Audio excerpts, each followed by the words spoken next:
په تحصیل هډ کوارټر هسپتال پیر بابا جوخیله کې نن د مختلف یونټ سره د مختلفو سہولیاتو افتتاح د علاقې د مشرانو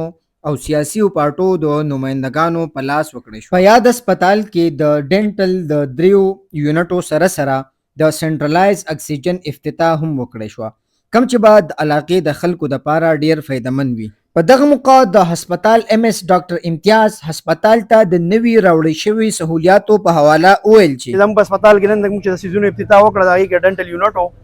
ډنټل یونټ خو الریډي زموږ سره و، زموږ سره سرجنان نه مو کار به دومره نه کېدو څنګه چې دغه یونټ یې جوړې نه وې. نو 3 یونټ یې ورته موږ نن فنکشنل کړې، د هغې افتتاح وشوه او د هغې رینوویشن وشو. لکه یو یونټ دې ته و چې کم ډنټل چیر چې دی په هغې باندې مریض کم کار کېږي. نو 3 یونټ یې ما انشاءالله په هسپتال کې به انوړ فنکشنل صرف غاښ وکل بني کم ټوت پیلنګ کېږي، RCT چې کوم ہوته چې هغه غاښونه څومره علاج یې انشاءالله پاچا په هسپتال کې به کېږي. بل زموږ سره دلته ډینټل سرجن ده، فیمیل ده، حالانکې په ډګر کې هم نه فیمیل سرجن انشاءالله پاچا هسپتال کې به هغه خپل انوړ خپل کار کوي انشاءالله. بل هم ورسره سنټرلایز اکسیجن چې کوم چې موسٹ ضرورت د علاقې او د هسپتال ځکه چې سلنډر خو لکه څنګه چې DHO صاحب تاسو وی په راوند کې چې لکه جراثیم سره ځي نن په وډ سٹارټ تا نرسری مو نرسری کې مو سنټرلایز ورکړی دی او بل ولا مطلب میډیکل فیمیل وارډونه چې څومره دي او پکې جوړټی کې دی یونټ ور دغه ورکړي دي پوینټونه انشاءالله سنټرلایز چې څومره اکسیجن هغه به مریض ته په بیډز ته سایډ باندې ملاویږي. او سره موږ د فیډ وارډ د هغې د رینوویشن وکړو او د هغې د تاسو موږ هغې وزټ هم درکړو. زه تاسو څومره چې ملګري راغلي دا یې شکریا ادا کوم. په دغه موقع د پاکستان تحریک انصاف سابقه چیرمن شیر عالم خان په خپلو خبرو کې وویل چې زه هر ځای کې بار دا خبره کوم چې تکړه خلک کم ځای ته راشي نو هغه ځای هغه ودانیږي. نن الحمدلله زمونږ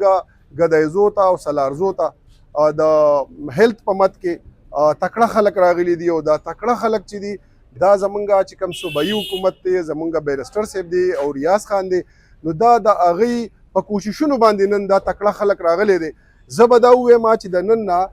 کال 2 مخکې به مونږ دې هسپتال ته راتلو په حیثیت د یو نماینده چې به زه دلته راتلم نو یقین تاسو وکړئ چې زه به دې هسپتال ته نشم راتلی. نن چې زه دې هسپتال ته راځم ځکه د دې ګیټ نه والا او واپسي د دې ځای پورې د دې هسپتال د ګوټ مونږ ویزټونه کړي دي او مونږ دا کتلی دي. که تاسو د سولرو ته ګورئ، که تاسو د رینوویشن ته ګورئ، که تاسو وارډونو ته ګورئ، که تاسو فیډ وارډ لځئ، که تاسو نن کو د ایکس ری ته ګورئ، که تاسو میډیسن ته ځئ یا نور تاسو دلته د وارډونه چې کم دي دې ته تاسو ځئ، که تاسو د خپلې کیمرې د سترګه وګرځوئ نو چې په دې کې څومره ګڼه ده، په دې کې څومره مریضان دي، څومره مریضانو ته دلته د هغې علاج کیږي. نو دا صرف او صرف د دې تکړه خلکو خلک دی او زه تاسو ته په دعوه سره دا وایم انشاءالله چې زمونږ صوبایي حکومت، زمونږ منسټر اریګیشن ریاض خان، زمونږ MNA بیرسټر ګوهر علي دا به د دوی په شا باندې انشاءالله ولاړ. په دغه موقع د جماعت اسلامي سرکل ګدیزي امیر شیرین ناظم صاحب په خپلو خبرو کې وویل چې 2004 کې دا هسپتال رخ شوی دی، هغه د نیت الله صاحب د سپیکر صاحب بورډ لګېدلی دی. نو زما په خپل نسبت ځکه د علاقې لوکل سړی یم ډېر ځم راځم، نو دا په لومبي ځل په دې کې داسې اقدامات وشو چې دا د تعریف وړ دي. دا د دې خبرې مونږ تعاون کوو چې څوک د ترقۍ کار کوي د هغې سره په هر لیول باندې مونږ خپل کوششونه شاملو او انشاءالله دا علاقه د هسپتال دا به نور انشاءالله مخ په وړاندې بیو. دلته کې د دې یونټو په هغې حواله تاسو ته د MS صاحب او DHO صاحب هغه خپل تاثرات وي. مونږ خو به په ظاهره باندې وي علم الیقین، عین الیقین او حق الیقین. نو مونږ چې صحیح نو هغه مونږ ټول ولیدو دا 3 واړه یقینونه واضح دلته کې مونږ ته په نظر رالو. ځکه څه موده مخکې د دې هسپتال به د سارو د غوجل یا د کانډر د هغې شکل به پیش کاو چې کوم ځای به پروګرامونه د کلي کچرۍ په حواله که هغه به زمونږ په تحصیل کې وو، که هغه به زمونږ په ډګر کې وو. نو د کوم ځای نه چې به اواز راوچتېدو هغه به د هسپتال په حواله چې به یې سیرنج پکې نشتی. دا نن چې څومره افتتاحګانې وشوې، کوم سهولیات دلته کې رالو، زمونږ ماشومان به په ډګر کې وو، د چا به وس کېدو د چا به نه کېدو، د چا سره به کرایه وه د چا سره به نه وه،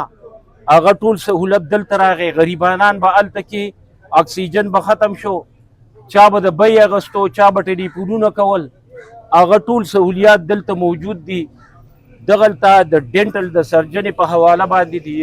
MS صاحب او DHO صاحب چې کومه حواله راکړه. MS صاحب سپرویژن چې کم دی هغه ټیک برابر په دې دی چې د هغه سره سټاف هم خوشحاله دی